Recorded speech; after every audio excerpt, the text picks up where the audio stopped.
Hun is one of the most complicated heroes we've seen in recent years. He started Squid Game as a desperate gambler, spiraling out of control. But by the end of the series, he became something more, an accidental revolutionary, the only person to survive the game and live to expose it. But not without crossing serious lines. He killed other players. He broke into guarded facilities. He interfered with ongoing operations. He even rejected his prize money, only to use it as a weapon to try and destroy the very system that gave it to him. So here's the question. If Seong Gi Hun were a real person and South Korea's justice system had to deal with him, how much prison time would he actually face? Would he go free as a whistleblower? Or would he be punished for everything he did, even the things he did to survive? Let's break it down. Gi Hun, player 456, began the show as a down-on-his-luck everyman. Divorced, broke, addicted to gambling, and estranged from his daughter, he enters the game with few prospects and fewer people left who believe in him. But despite all that, he's not cruel. He looks out for others, helps weaker players, and shows mercy, even when it costs him. Through Squid Game Season 1, we watched him grow. He bonded with players like Ali and Saebyeok. He mourned their deaths. He made impossible choices. And in the final game, after winning, he refused to use the money for personal gain. But his story didn't end there. In Season 2 and 3, Gi Hun goes back, first to investigate, then to expose. He uncovers the inner workings of the game, contacts outside authorities, and risks his life to bring the operation down from the inside. That's the Gi Hun we love. But to understand what the law would do with him, we need to take off the hero hat and look at what he actually did. Gi Hun didn't commit murder in cold blood, but he did kill. During the game, he was directly responsible for the death of one player in the night raid scene, a chaotic moment where players turned on each other. His act was in self-defense, but still resulted in death. He also trespassed multiple times. In Season 2, he breaks into a secret facility linked to the game's organizers.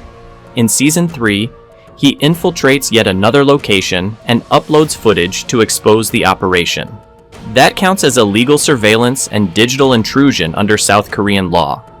He collaborates with others to dismantle the organization, which could, on paper, be seen as conspiracy or even vigilantism, depending on how far he goes. So while he's clearly working for good, his actions include homicide, likely classified as self-defense, trespassing, illegal access to protected facilities, unlawful data collection and dissemination, potential obstruction of justice. That's quite a list. But how serious is it in legal terms? South Korean law is very specific about violent crime. Let's start with the most serious charge, homicide. Under Article 250 of the Criminal Act, murder carries a minimum of 5 years in prison and can escalate to life imprisonment or even the death penalty in extreme cases. But self-defense is a major factor. Under Article 21, if a person kills in a justifiable defense situation, such as protecting themselves from immediate harm, the action is not considered a crime. The courts would examine the intent, context, and alternatives available at the time. Gi Hun's killing clearly took place during a chaotic, deadly melee in which players were actively trying to murder each other. He didn't act preemptively, and he didn't do it for gain. That supports a justifiable homicide defense, meaning it's unlikely the courts would pursue a murder charge. Next is trespassing. In Korean law, this is treated as a minor crime, typically punished by a fine or short prison sentence of up to 3 years, depending on whether force was used or property was damaged. Then, there's illegal surveillance and data leaks.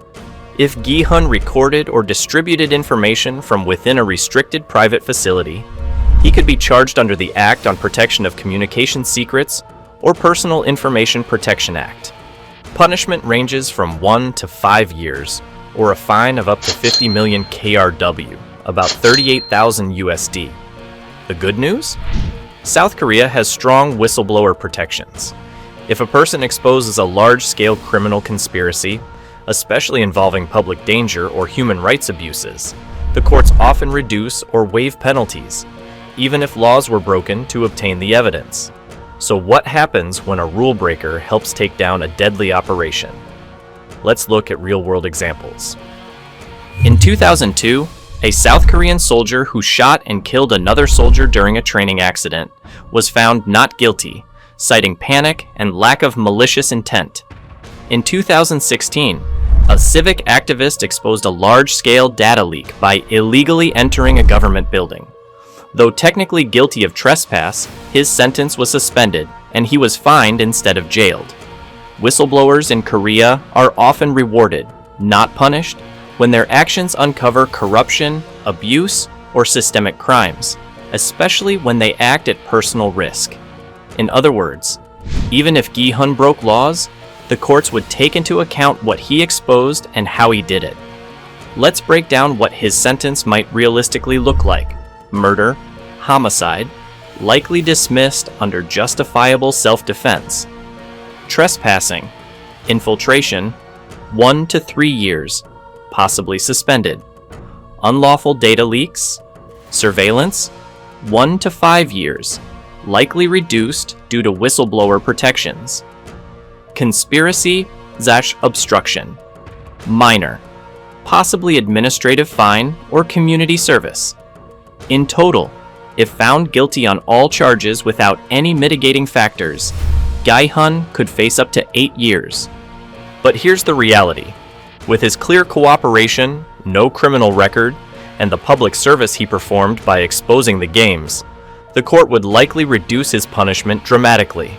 More likely outcomes: a suspended sentence, meaning no actual jail time, probation and community service, a symbolic fine, or no punishment at all, depending on how the case is framed. Now let's weigh the final factors. Aggravating circumstances. He did break into private property. He leaked footage illegally.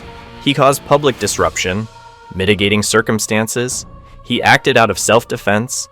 He exposed a massive illegal operation. He showed remorse and took responsibility. He had no criminal record. All of this points in one direction. The legal system would treat him with leniency. His actions were illegal, yes, but they were also heroic. So what's the final call? If Seong Gi Hun were tried in real life for his actions during and after the games, he would likely walk away with no prison time or a suspended sentence of 1 to 2 years, possibly community service and a fine. There is a chance, if a prosecutor were especially aggressive, that he could serve a short jail sentence. But the odds of that are low, given the public support, the scale of the conspiracy he exposed, and his cooperation. Seong Gi Hun represents a rare type of character, someone who became a criminal to stop something worse. In the eyes of the law, those kinds of people are hard to punish. In the end, his sentence wouldn't reflect guilt. It would reflect gratitude. Seong Gi Hun's journey in Squid Game shows how far someone can fall and how far they can rise again. He entered the game a broken man and emerged as a reluctant hero. Yes, he killed. Yes, he broke the law. But he also tore the lid off a criminal enterprise, exposed corruption at the highest level, and risked his life to stop something no one else dared to face. The law might slap him with a fine. It might give him probation. But it wouldn't bury him behind bars. Because sometimes justice means looking at the whole story, not just the crime,